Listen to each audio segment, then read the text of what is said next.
आज हम पढ़ने वाले हैं टाइप्स ऑफ रेडिएशन। रेडिएशन क्या है? Radiation is an energy in the form of electromagnetic waves और particulate matter travelling in the air. Radiation क्या है? एक फॉर्म ऑफ एनर्जी है जो इलेक्ट्रोमैग्नेटिक वेव्स के फॉर्म में पार्टिकुलेट मैटर्स की तरह ट्रेवल कर रहा है। कहाँ? तो एयर में, हमारे सराउंडिंग में। ठीक है, क्योंकि एयर क्या है, हमारे हर जगह हर सराउंडिंग में है। अब हम जानेंगे रेडिएशन के सोर्सेस कितने हैं, ये रेडिएशन आता कहाँ से है। ठीक है, sources of radiation can be divided into two categories. मतलब ये सोर्सेस कितने हैं? दो हैं। ठीक है, दो तरह के सोर्सेस हैं। पहला है नेचुरल रेडिएशन और दूसरा है मैन मेड रेडिएशन। ठीक है, हम इन दोनों के बारे में जानेंगे आगे हर एक स्लाइड में। नेचुरल रेडिएशन वो रेडिएशन है जो हमें नेचर से मिलता है, और मैन मेड रेडिएशन वो रेडिएशन है जिसे मानवों ने खुद बनाया है। ठीक है, अब हम जानेंगे नेचुरल रेडिएशन के बारे में। तो नेचुरल रेडिएशन जो है वो तीन तरह का होता है। ठीक है, पहला है कॉस्मिक रेडिएशन, दूसरा है टेरेस्ट्रियल रेडिएशन और तीसरा है इंटरनल रेडिएशन। ये तीन तरह के क्या होते हैं? नेचुरल रेडिएशन होते हैं। ठीक, अब हम आगे बढ़ेंगे कॉस्मिक रेडिएशन के ऊपर और हम जानेंगे कि कॉस्मिक रेडिएशन होता क्या है। The Earth and all living things on it are constantly bombarded by the radiation from outer space. Outer space से जो है रेडिएशन आता है धरती के ऊपर, और जो भी धरती के ऊपर लोग रहते हैं, अर्थ के ऊपर जितने भी लोग रहते हैं, जो भी लिविंग थिंग्स रहते हैं, ठीक है, उनके ऊपर, तो वो रेडिएशन है कॉस्मिक रेडिएशन।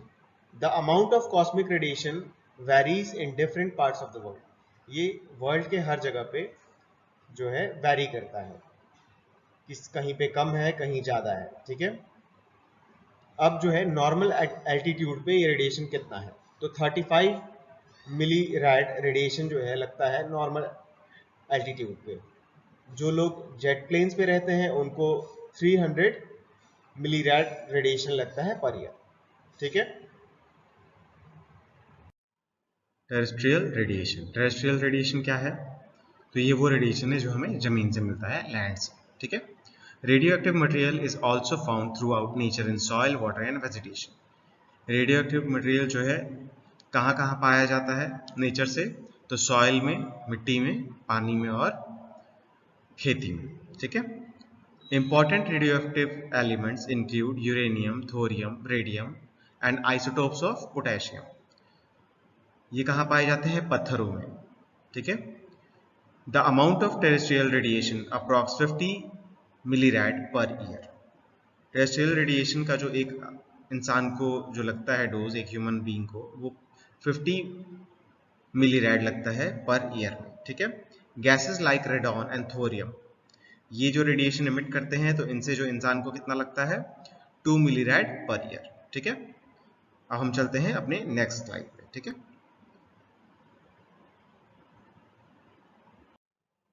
इंटरनल रेडिएशन, ये वो रेडिएशन है जो जो भी हम रेडियो एक्टिव मटेरियल इंसर्ट करते हैं बॉडी के अंदर, इंजेक्ट करते हैं। ठीक है, तो वो जो रेडियो एक्टिव मटेरियल होता है जो हमारे बॉडी को रेडिएशन देता है, वो होता है इंटरनल रेडिएशन। ठीक है, तो beside radon the most important internal radioactive element is naturally occurring potassium 40, uranium, thorium, strontium and carbon। ये सारे जो हैं रेडियोएक्टिव मटेरियल हैं, एलिमेंट्स हैं जिनको इंजेक्ट किया जाता है बॉडी के अंदर। तो 25 मिली रैड जो है पर ईयर, इनसे हमें रेडिएशन लगता है। ये वैरी कर सकता है, ये ऊपर जा सकता है कितना तक? तो 70 से 80 मिली रैड। ठीक है, नेचुरल रेडिएशन होता है जो है, टोटल नेचुरल रेडिएशन जो हमें एक साल में लगता है नेचुरली, वो होता है 0.1 मिली रैड पर ईयर। ठीक है, अब हम चलेंगे अपने नेक्स्ट स्लाइड की तरफ। ठीक है, चलते हैं नेक्स्ट स्लाइड की तरफ। अब हम जानेंगे मैन मेड रेडिएशन। तो मैन मेड रेडिएशन जो है वो आर्टिफिशियल रेडिएशन होता है जो इंसान बनाते हैं अपने फायदे के लिए। ठीक है, कुछ एग्जांपल्स हैं मैन मेड सोर्सेज के रेडिएशन के। ठीक है, लैंटर्न मेंटेनेंस, मेडिकल डायग्नोसिस और बिल्डिंग मटेरियल्स। तो इनसे भी जो है रेडिएशन निकलता है जो इंसानों से बनाया गया है। ठीक है, तो लालटेन मेटल्स जो होते हैं उन्हें हम पहले लाइट के लिए या फिर ठंडियों में हम आग से अपने आप को सेकने के लिए इसलिए इस्तेमाल करते थे। और मेडिकल डायग्नोस्टिक में रेडिएशन का इस्तेमाल होता है, जैसे एक्सरेज होते हैं, बीटा रेज, गामा रेज, ये सारे रेडिएशन सोर्सेज हैं जिनसे हम अपना डायग्नोसिस करते हैं या जिसे डायग्नोस्टिक पर्पसेस के लिए यूज़ किया जाता है। ठीक है। और बिल्डिंग मटेरियल्स, जो बिल्डिंग मटेरियल्स होते हैं जैसे सीमेंट है, ये सारे मटेरियल्स भी क्या करते हैं, रेडिएशन को इमिट करते हैं। ठीक है। तो ये है मैन मेड रेडिएशन हमारे। ठीक है। अब हम आगे चलेंगे नेक्स्ट स्लाइड पे। मैन मेड रेडिएशन जो है न्यूक्लियर पावर प्लांट से, कोल पावर प्लांट से, टोबैको से, ठीक है, फॉस्फेट फर्टिलाइजर से या टीवी से, टेलीविजन सेट से, और रेडियम वाले जितने वॉचेस आते हैं, आप पहले देखते होंगे कि कुछ घड़ी बच्चे पहले पहना करते थे जो लाइट जैसे चमकते रहते थे, वो रेडियम की वजह से। ठीक है। तो ये सारे जो है मटेरियल से, इन सारे जगहों से मैन मेड रेडिएशन, जो इंसानों के द्वारा रेडिएशन बनाया गया है, वो निकलते रहता है। ठीक है। अब जो है मैन मेड रेडिएशन का जो लास्ट सोर्स है वो है nuclear fallout. Fallout is a residual radioactive material propelled into the upper atmosphere following a nuclear blast. जब एक न्यूक्लियर ब्लास्ट होता है तो जो फॉलआउट वो होता है जो रेसिडुअल बच जाता है आखिरी में हमारे एटमॉस्फेयर में, वो होता है क्या, फॉलआउट। ठीक है। तो वो रेसिडुअल कौन से होते हैं, तो कार्बन के 14 C14 और आयोडीन जो है I-131 जो बचता है वो हमारे एटमॉस्फेयर में बच जाता है। अब हमारे अर्थ पे एक ऐसा ही डिजास्टर हुआ था जिसमें कुछ जो है हमारे रेडियोएक्टिव मटेरियल फॉल आउट हुए थे एटमॉस्फेयर में। ठीक है। तो वो कौन सा डिजास्टर हुआ था, तो हम उसको चेरनोबिल डिजास्टर बोलते हैं। ये क्या था, was a nuclear reactor accident. एक न्यूक्लियर रिएक्टर का एक्सीडेंट था जो चेरनोबिल न्यूक्लियर पावर प्लांट में हुआ था, जो कि रसिया में है, सोवियत यूनियन में। ठीक है। ये कब हुआ था, तो 26 अप्रैल 1986 को ये डिजास्टर हुआ था। ठीक है। तो चलिए आपको एक बार और बताते हैं रेडिएशन के डिवीजन के बारे में। ठीक है। हम सारे रेडिएशन के बारे में अभी पढ़ के आगे से हम बढ़े इधर। ठीक है। बट अगर 100% में से डिवाइड करना हो तो कितने कितने परसेंट रेडिएशन जो है हमें किस किस सोर्सेज से मिलते हैं, यहाँ एक फ्लो चार्ट बना के आपको दिखाया गया है। ठीक है। जो है हमें नेचुरली 82% रेडिएशन मिलता है और मैनमेड है 18% रेडिएशन।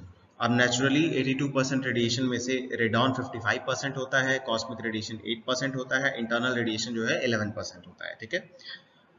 और जो है फिर हमारे मैनमेड में क्या क्या होते हैं, तो मैनमेड में हमारा 18% जो रेडिएशन होता है वो डिवाइडेड है 10% डायग्नोस्टिक में, और 4% हमारे जो है वो कंज्यूमर प्रोडक्ट्स में, 3% जो है हमारा न्यूक्लियर में, और 1% अदर में। अदर मतलब जो फॉल आउट होता है, ठीक है, न्यूक्लियर फॉल आउट होता है वो रेडिएशन। ठीक है। तो ऐसे जो है हमारे रेडिएशन डिवाइडेड है। अब हम आगे चलते हैं। अब हम जानेंगे टाइप्स ऑफ रेडिएशन। ठीक है। तो types of radiation can be divided into 2 categories. 2 categories में टाइप्स ऑफ रेडिएशन को डिवाइड किया जा सकता है, जो है आयनाइजिंग रेडिएशन और नॉन आयनाइजिंग रेडिएशन। ये 2 तरह के रेडिएशन हैं जिनके बारे में हमें भी पढ़ना है। Ionising radiation. Ionizing radiation includes a type of radiation deposited energy in the materials throughout which it passes. It has sufficient energy to break molecular bonds or remove electrons from atoms.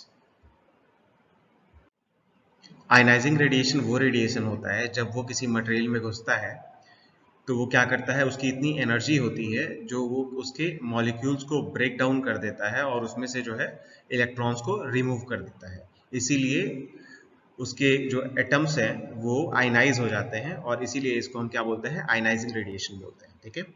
तो types of ionising radiation. Ionising radiation के क्या types हैं, तो वो है alpha particles, beta particles, gamma rays और X rays, या neutrons. ये सारे क्या हैं हमारे आयनाइजिंग रेडिएशन के टाइप्स। अल्फा पार्टिकल्स, ये अल्फा पार्टिकल्स क्या है, तो alpha particles are charge particles. ये क्या है, चार्ज पार्टिकल्स है which are emitted from naturally occurring material. जो इमिट किए गए हैं कहाँ से, तो जो उन मटेरियल से जो नेचुरली अकर हो रहे हैं। कौन कौन से मटेरियल, तो यूरेनियम, थोरियम और रेडियम, और कुछ मैन मेड एलिमेंट से भी। वो कौन से हैं, तो प्लूटोनियम एंड अमेरिकम, ये 2 एलिमेंट्स हैं जो मैन मेड हैं, इनसे भी ये पार्टिकल्स इमिट हो रहे हैं। ठीक है। These alpha particles, alpha emitters are primarily used in very small amount.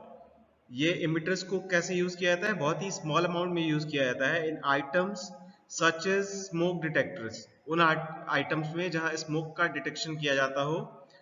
In general, alpha particles have a very limited ability to penetrate other materials. जो जनरल अल्फा पार्टिकल्स होते हैं उनकी क्या होती है?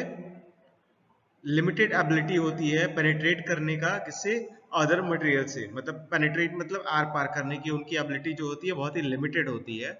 In other words, these particles of ionizing radiation can be blocked by a sheet of paper.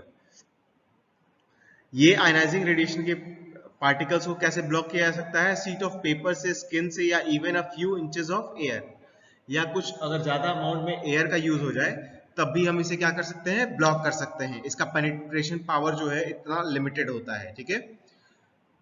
Nonetheless, materials that emit alpha particles are potentially dangerous if they are inhaled or swallowed.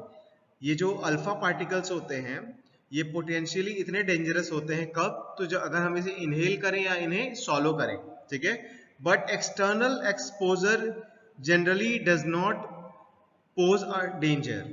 अगर कोई भी external exposure मिले किसी alpha particle से तो वो इतना danger नहीं क्रिएट करता है. ठीक है. अब हम चलेंगे अपने नेक्स्ट स्लाइड पे. Beta particles. तो ये बीटा पार्टिकल्स क्या है? तो beta particles which are similar to electrons, ये इलेक्ट्रॉन से सिमिलर होते हैं. emitted from naturally occurring material. ठीक है. स्टोर्शियम जो एक naturally occurring material है उससे ये emit होते हैं. ठीक है. Such beta emitters are used in medical applications such as treating eye disease.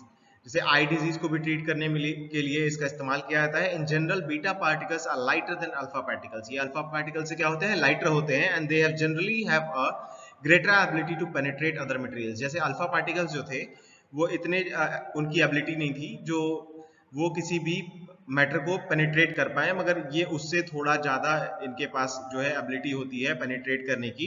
As a result ये फ्यू फीट एयर में ट्रेवल कर सकते हैं. ठीक है.